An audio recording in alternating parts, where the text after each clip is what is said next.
નમસ્કાર મિત્રો, સ્ટાન્ડર્ડ 12થની ઇંગ્લિશની ટેક્સ્ટબુકમાંથી આપણે યુનિટ 4 ડિસ્કસ કરવાના છીએ આજે. ચેપ્ટરનું નામ છે ધ એડજસ્ટમેન્ટ, એટલે અનુકૂલન થાય. આપણે એડજસ્ટમેન્ટ બોલતા હોય છે પણ એનો ઉચ્ચાર છે ધ એડજસ્ટમેન્ટ. એના ઓથર છે ગુલજાર. ગુલજાર છે એ પેટ નેમ છે, તખલ્લુસ છે. એનું મૂળ નામ છે સંપૂર્ણસિંહ કાલરા. એમનો જન્મ 1934માં પંજાબના શીખ કુટુંબમાં થયેલો.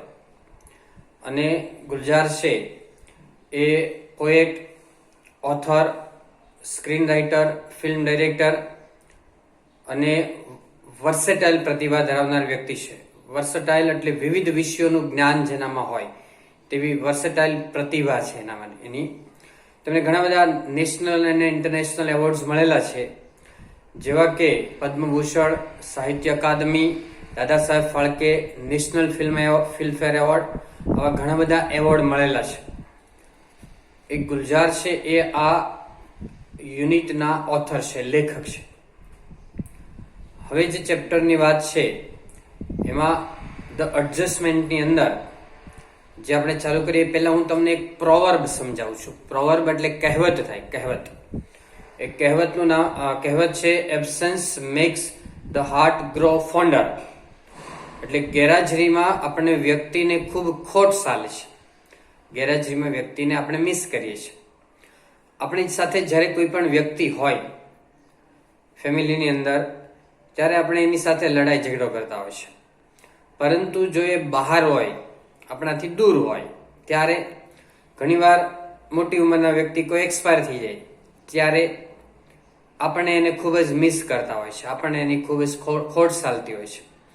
તો આવી જ એક સ્ટોરી છે ગુલજારે લખી છે.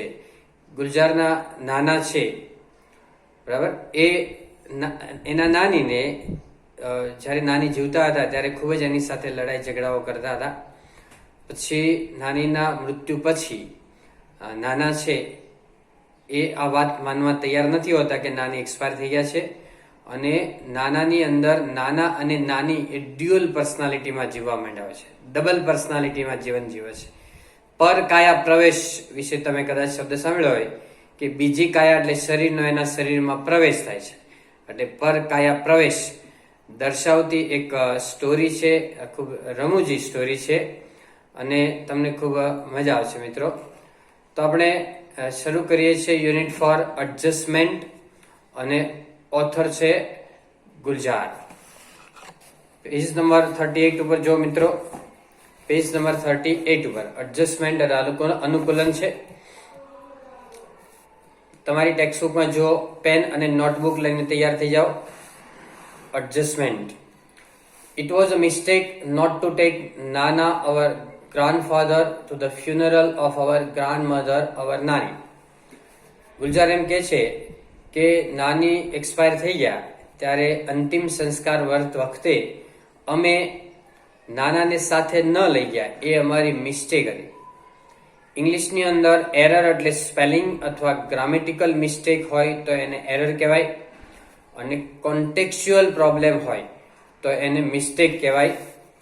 તો it was a mistake not to take Nana, our grandfather, to the funeral of our grandmother, our Nani. ગુલજાર એમ કે છે કે અમારા નાનાને નાની એક્સપાયર થઈ ગયા ત્યારે અમે અંતિમ સંસ્કાર વખતે ન લઈ ગયા, એ અમારી મિસ્ટેક હતી. ફ્યુનરલ એટલે અંતિમ સંસ્કાર. અમુક લોકોને દફનાવતા હોય તો એને પણ ફ્યુનરલ કહેવાય. પછી ગ્રાન્ડફાધર અને ગ્રાન્ડમધર, અમેરિકાવાળા ગ્રેન્ડફાધર અને ગ્રેન્ડમધર બોલે. પછી ઇન્ફોર્મલ લેંગ્વેજની અંદર ગ્રાન્ડપા અથવા ગ્રાન્ડડેડ બોલાય, ગ્રાન્ડમા અથવા ગ્રેની બોલાય. પણ એ ઇન્ફોર્મલ એટલે ફેમિલી ફ્રેન્ડ્સમાં બોલતા હોય ત્યારે એવા શબ્દો પ્રયોગ કરાય. પણ જ્યારે ફોર્મલ ઇંગ્લિશ હોય, એકેડેમિક ઇંગ્લિશ, બિઝનેસ ઇંગ્લિશ, તો એમાં એવા શબ્દોનો પ્રયોગ કરવાનો નહીં. Go take her away, whisper into her ears that I too am on the way, not far behind. Tell her I will see her in the beyond. Beyond એટલે ત્યાં થાય, ક્ષિતિજને પહેલે પાર થાય. અમે એમ કે નાનીને મૃત્યુ વખતે એની પાસે લઈ ગયા, નાના પાસે, ત્યારે નાના છે એમણે એના કાનમાં, નાનીના કાનમાં ધીમેથી કહ્યું કે હું પણ તારી પાછળ આવું છું, તારી પાછળ જ છું. અને પછી પેલા લોકોને કીધું કે તમે એને કહેજો કે હું એની પાછળ હમણાં ત્યાં એને મળવાનો છું, પરલોકમાં એને મળવાનો છું, થોડાક સમયમાં જવાનો છું. With heavy hearts we hoisted Nani's bier over our shoulders. Bier એટલે નનામી થાય. ભારે હૃદયે, વિથ હેવી હાર્ટ્સ નીચે અંડરલાઈન કરો મિત્રો, દુઃખી હૃદયે, સેડલી અથવા સોરોફુલી કહેવાય. દુઃખી હૃદયે અમે નાનીની નનામી છે બાંધી હતી અમારા ખભા ઉપર. I turned to look just once and found Nana stepping away from the balcony into the room, pulling the door shut after him. પછી અમે નનામી લઈને જતા હતા ખભા ઉપર બાંધીને. પછી મેં પાછળ એકવાર જોયું તો નાના છે બાલ્કનીમાં હતા. થોડી વાર પછી અંદર ગયા દરવાજો બંધ કરીને, એ મેં જોયું હતું. ફ્રેન્ડ્સ, તમે અંડરલાઈન કરજો. ફાઉન્ડ પછી સ્ટેપિંગ નીચે અંડરલાઈન કરો. ફાઉન્ડ પછી આઈએનજી આવશે, એક ફાઉન્ડ પછી કરતા આવશે, પછી આઈએનજી આવશે. He had lived with Nani for over half a century, seen her radiant face every day of those years. નાના છે નાની સાથે અડધી સદી સુધી રહ્યા લગભગ, અને રોજ એનો ચમકતો ચહેરો જોતા હતા. રેડિયન્ટ એટલે ચમકતો થાય. સેન્ચુરી, સેન્ટ ઉપરથી શબ્દ આવે. સેન્ટ% ટ્રુ એટલે 100% સાચા છો. સેન્ચુરી છે, સેન્ટેનરી એટલે શતાબ્દી થાય, શતાબ્દી. સેન્ચુરી છે તો સેન્ટ ઉપરથી એ વર્ડ છે. He must have been what about 85, and yet he would find something to grumble at everything Nani did. એક તો 85 નીચે અંડરલાઈન કરો. જો એની એજ પૂછાય, એજ તો 85 યર્સની એજ હતી એની એ વખતે. અને ગ્રમલ એટલે ફરિયાદ કરી, કમ્પ્લેન કરી. ગ્રમલ એમાં બી સાયલેન્ટ રહેશે. મેં તમને આગળ કીધું હતું કે એમની પાછળ બી આવે એ સાયલેન્ટ કહેવાય. ટોમ, બોમ, ક્રમ, બરાબર. તો એ બધા એમાં બી સાયલેન્ટ રહે. કોમ એટલે કાસ્કો વગેરે. નાની જે કંઈ કહે એ બધા એમાં નાના છે ફરિયાદ કઈ ને કઈ શોધતા હતા, કઈ કમ્પ્લેન કરતા હતા, એટલે ગ્રમલ, બળવર કરવું વગેરે. He would keep quibbling with her as if they were two people who had just married in the first flush of love. Quibbling એટલે આર્ગ્યુમેન્ટ કરવી, દલીલ. હજુ પ્રથમ દ્રષ્ટિના પ્રેમથી જ હમણાં જ પરિણા હોય, બરાબર. ન્યૂ મેરિડ કપલ હોય, તાજું પરણેલું કપલ હોય, એમ જ નાની નાની વાતમાં તે કઈ ને કઈ આર્ગ્યુમેન્ટ કર્યા કરતા હતા. ક્વિબલિંગ એટલે આર્ગ્યુમેન્ટ કરતા હતા. બીજે અંડરલાઈન કરો, એઝ ઇફ અને વર નીચે underline.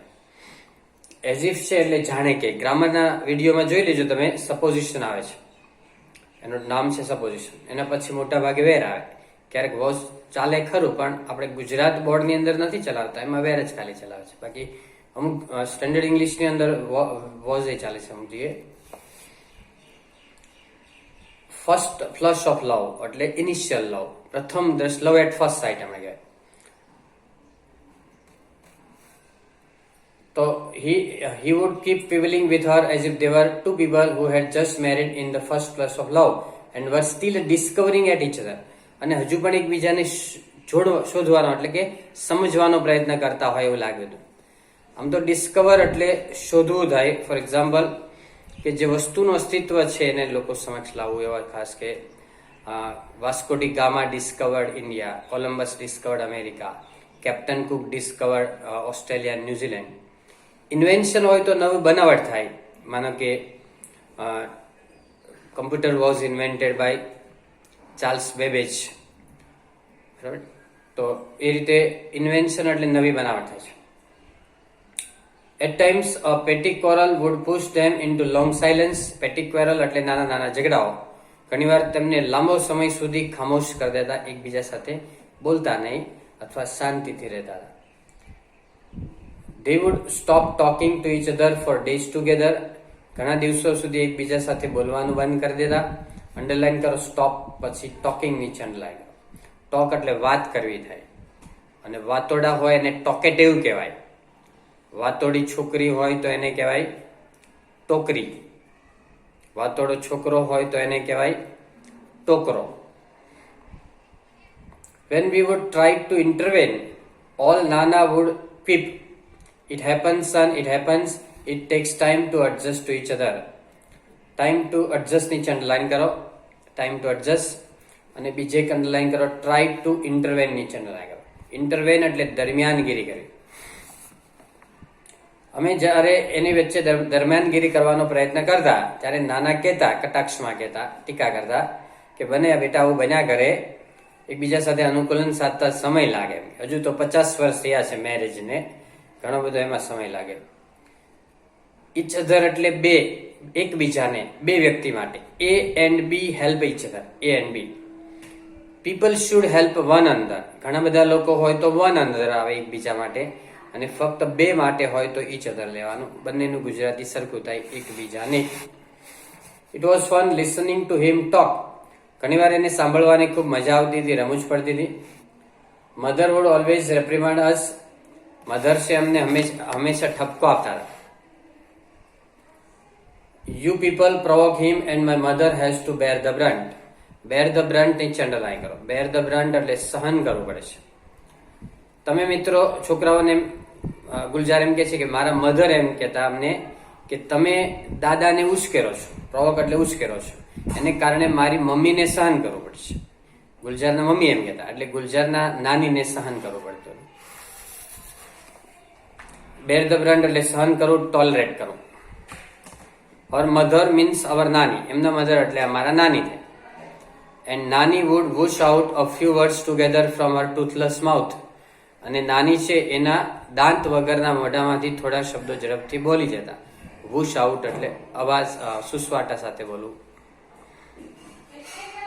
B grateful that I gave you 2 grandsons. Now for the loves of God just shut up. Grateful એટલે આભારી થાય, થેન્કફુલ. નાની કહેતા કે મેં તમને 2 બાળકો આપ્યા છે, ગ્રાન્ડસન આપ્યા છે, એ બદલ મારો આભાર માનો કે ભગવાનની કૃપા થઈ છે, હવે તો તમે બંધ થાવ, just shut up. My brother and I were at very young impressionable age when our father married a second time. હું અને મારો ભાઈ છે એકદમ પ્રભાવિત ઉંમરમાં હતા જ્યારે મારા ફાધરે રીમેરેજ કર્યા હતા ત્યારે. He would often arrogantly parade into the house with his new wife. ઘણીવાર મારા ફાધર છે એ ઘમંડથી અને ઝડપથી નવી વાઇફ સાથે એમ કે ઘરની અંદર પ્રવેશતા. એરગન્ટલી એટલે અભિમાનથી અથવા ઘમંડથી. પરેડ એટલે આમ ઝડપથી ચાલુ લેવાનું. મધર વોઝ હેલ્પલેસ એટલે મમ્મી છે લાચાર હતી. હેલ્પલેસ એમ હોપલેસ હોય, કેરલેસ હોય, એમ helpless. There was nothing she could do about it, but Nani fought with her and scooped the 2 of us into her arms and brought us into her house, saying, "You want to rot here? Do so."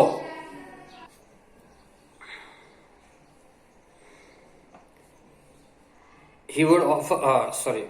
There was nothing she could do about it, but Nani fought with her and scooped the 2 of us into her arms and brought us into her house, saying, "You want to rot here? Do so." Rot એટલે સડવું થાય. બીજું એમાં કંઈ કરી શકાતું નહીં હતું, પરંતુ નાની છે એ અમને બંને ભાઈઓને કાખની અંદર તેડી ઊંચકી અને લઈ જતા હતા. અને મમ્મીને એમ કહેતી કે તું અહીંયા ભલે સડી જતી, પડી રહે, હું તને કહું છું તો તું આવતી નથી ત્યાં, તો તું અહીંયા પડી રહેજે એકલે, પણ હું બાળકોને અહીંયા નહીં રહેવા દો, એમ કરીને અમને ઊંચકીને લઈ જતા હતા. રોટ એટલે સડવું થાય. But I am not letting my grandchildren stay here to get thrash by their stepmother. પરંતુ હું મારા આ 2 બાળકો છે એને એની સ્ટેપ મધર છે એને મારે, થ્રેશ એટલે મારઝૂડ કરે, એ વસ્તુ હું સહન ન કરી શકું ને હું એ થવા પણ નહીં દઉં. એટલે હું આ બાળકોને લઈ જાઉં છું. તારે આવવું હોય તો તું પણ આવતી રહે, પરંતુ તું નથી આવવાની એવું કહે છે તો તું અહીંયા પડી સડી જાય. If anyone got her way with નાના ઇટ વોઝ નાની. જો નાના સાથે કોઈ વાત કરી શકે એમ હોય તો નાની વાત કરી શકતા હતા. મધર બહુ એની સાથે વાત કરી શકતા નહીં હતા. She would tell it to his face, "You will regret it the day I die." નાની છે નાનાને કહેતા કે જ્યારે મારું મૃત્યુ થાય ત્યારે તમારે ખૂબ દુઃખી થવું પડશે, પસ્તાવાનો વારો આવશે. You don't speak with the mother of these 2 children. તમે આ 2 બાળકોની મમ્મી સાથે વાત કરતા નથી, બોલતા નથી. They are also not going to talk to you. તેઓ પણ તમારી સાથે વાત કરશે નહીં. You will sit all by yourself in the balcony and bathe in the sun and your own loneliness. Loneliness એટલે એકલતા થાય. તો તમે બાળકો તમારી સાથે વાત નહીં કરે એટલે તમારે એકલા બાલ્કનીમાં સૂર્યના તાપમાં બેસી રહેવું પડશે. એકલતા ચાલશે તમને, લોનલીનેસ. નાના વુડસે બેરલી ઓડિબલી, નાના ભાગ્યે સાંભળી શકાય એ રીતે ધીમેથી બોલતા કે આઈ એમ ઓલ્ડર ધેન યુ, એટલે હું તારી કરતા મોટો છું. ઓલ્ડર ધેન નીચે અંડરલાઈન કરો, ઓલ્ડર ધેન. મિત્રો ડિગ્રીની અંદર મેં કરાયું છે, ધ્યાન આપજો. ડિગ્રીમાં જોજો, ઓલ્ડનું એલ્ડર છે ને ક્યાં થાય ને ઓલ્ડર ક્યાં નથી. જ્યારે ડિગ્રીમાં વપરાય ત્યારે ઓલ્ડર જ થશે, પણ આપણે એમ કેવું હોય કે આ મારા મોટા ભાઈ છે તો he is my elder brother. ખાલી એલ્ડર બ્રધર, તે મારા મોટા ભાઈ છે, પરંતુ તે મારી કરતા મોટા છે. આ કમ્પેરિઝન ડિગ્રી છે. તો હી ઇઝ ઓલ્ડર ધેન આઈ અથવા હી ઇઝ ઓલ્ડર ધેન મી, બરાબર? તો ઓલ્ડર આવશે. બેની કમ્પેરિઝન કરવાની હોય. પણ ખાલી એમ કેવું હોય કે મારા એલ્ડર બ્રધર છે તો ચાલે, he is my elder brother. પણ બેની સરખામણી હોય તો ઓલ્ડર કહેવાનું છે, યાદ રાખજો. I am older than you. You just wait and watch who is going to go first, you or I. નાની એમ કહેતા કે મારા મૃત્યુ પછી તમે દુઃખી થઈ જશો, તો નાના કહે કે હું તારી કરતા મોટો છું એટલે હું તારી કરતા પહેલા ઉકલી જઈશ. તું વેઇટ એન્ડ વોચ કર, કોણ જાય છે પહેલા, એમ બરાબર? જાણે કે કોમ્પિટિશન કરતા હોય એવું લાગે આપણે. She would simply say yes, you will see, just watch. નાની પણ એટલું જ કહેતા, ફક્ત જુઓ કે કોણ પહેલા જાય છે, સ્વર્ગે સીધાવે છે. એન્ડ નાની રિયલી ડીડ લીવ બિફોર હિમ, અને નાની છે ખરેખર એની પહેલા છે એ સ્વર્ગે સીધાવી ગયા. લીવ એટલે છોડી દેવું થાય. આ દીર્ઘ લીવ છે, લાંબુ બોલાય. પેલું live LIVE live, I live in Surat, તો LIVE લીવ છે એ રસ્વ બોલાય એટલે ટૂંકું બોલાય. આ લીવ એટલે છોડવું એ થોડું દીર્ઘ એટલે લાંબુ બોલે છે. નાના became all the more irritable now as if he had lost a wager. નાના છે એ એકદમ ઇરિટેબલ એટલે ગુસ્સે થઈ ગયા હતા, જાણે કે તે શરત ગુમાવી હોય. એટલે વેજર એટલે શરત થાય. અને એક અંડરલાઈન કરો, એઝ ઇફ અને હેડ લોસ નીચે અંડરલાઈન કરો. એઝ ઇફ અને હેડ લોસ નીચે અંડરલાઈન કરો. એઝ ઇફ પછી સામાન્ય રીતે મોટા ભાગે વેર આવે છે, પણ અહીંયા હેડ લોસ એટલે પૂર્ણ ભૂતકાળ આવે છે. એટલે મેં તમને આગળ પણ કીધું છે કે કોઈક વાર પૂર્ણ ભૂતકાળ પણ આવશે, પણ એની શક્યતા ઓછી છે. બાકી મોટા ભાગે વાર આવશે. એ તમે સપોઝિશનના ગ્રામરના ટોપિકમાં, ફંક્શનમાં તમે જોઈ લેજો, વિડીયોમાં એ મેં બતાવ્યું છે. For a few days he took out his anger on his food. નાની એક્સપાયર થઈ ગયા પછી નાના છે થોડા દિવસ સુધી ખોરાક ઉપર ગુસ્સો ઉતારતા હતા. He would push away his plate and say, tell her I don't want to eat. તેમ ડીશને ધક્કો મારીને કહેતા કે નાનીને કહેજો કે મારે જમવું નથી. વોન્ટ ટુ ઇટ ની અંડરલાઈન કરો. વોન્ટ ટુ ઇટ, વોન્ટ પછી ટુ વાળો બરાબર.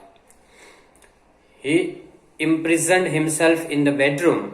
તે પોતાની જાતને બેડરૂમમાં જ કેદ રાખતા હતા. ઇમ્પ્રિઝન એટલે કેદ રાખવું, એ પ્રિઝનનું ક્રિયાપદ છે. પ્રિઝન જેલ છે, કસ્ટડી છે, બરાબર, પછી સેલ છે, આ બધા જેલ માટેના સમાનાર્થી શબ્દો છે. We removed a few of Nani's belongings to make the room livable for Nana, but he did not let us cart away નાનીઝ bed. કાટ અવે નીચે લેટી કરો. કાટ અવે એટલે રિમૂવ કરવી, દૂર કરવી. અમે નાનીની વસ્તુઓ બધી રૂમમાંથી બહાર કાઢી બીજે મૂકતા હતા કે જેથી કરીને નાનાને નાનીની યાદ બહુ સતાવે નહીં. પરંતુ અમને એને રૂમમાંથી બેડ બહાર ન કાઢવા દીધી, નાનીની બેડ નહીં બહાર કાઢવા દીધી. In a dry hollow coarse voice he said, let it be, where else is she going to sleep. સૂકા અને તીણા કર્કશ અવાજે તેણે કહ્યું કે તમે બેડ બહાર લઈ જશો તો નાની ક્યાં સુવા માટે જશે. નાના છે એ વાત માનવા તૈયાર નથી કે નાની એક્સપાયર થઈ ગયા છે અને હવે પછી એની ડ્યુઅલ લાઈફ, ડબલ લાઈફ પર કયા પ્રવેશ થશે એ આપણે નેક્સ્ટ પાર્ટની અંદર જોશું. આ વિડીયોની અંદર આટલી સુધી રાખીએ છીએ મિત્રો. તમે વિડીયોને લાઈક કરો, શેર કરો, ચેનલને સબસ્ક્રાઇબ કરો. That's all today. Thank you very much. Happy learning, happy sharing.